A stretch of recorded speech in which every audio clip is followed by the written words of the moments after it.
Another new addition to the Danforth Plant Science Center is a phenotyping facility that makes observing changes in plants easier and more accurate. We talked with one of the Danforth Center's newest principal investigators.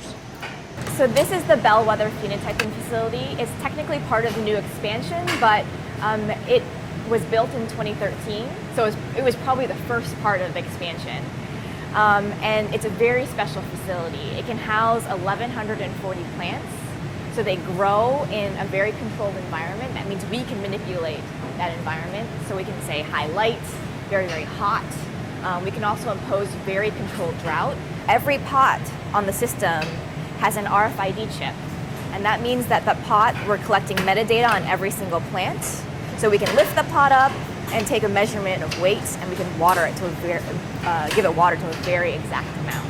Sounds like you're able to control a lot of variables in a science that has a lot of variables. Exactly. So in some ways, this is much more reduced than if we were growing the plants outside. Where we have no control over the environment. So this is a way of adding variables, but also adding that element of control that you need to do control, to actually make impact down the line. So testing one variable at a time is a very powerful way of testing hypotheses.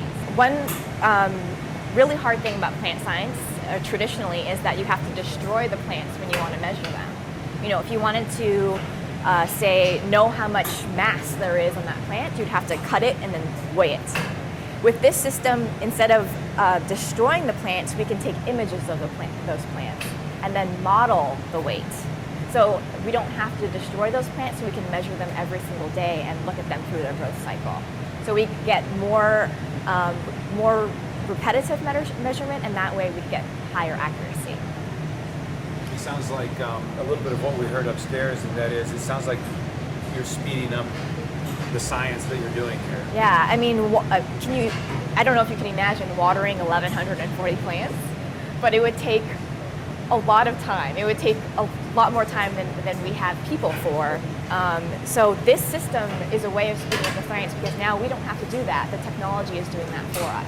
And instead we can focus on doing the analysis downstream, which is really the important part of this. So less focused on the collection and more focused on getting the information out that's important for making discovery and impact.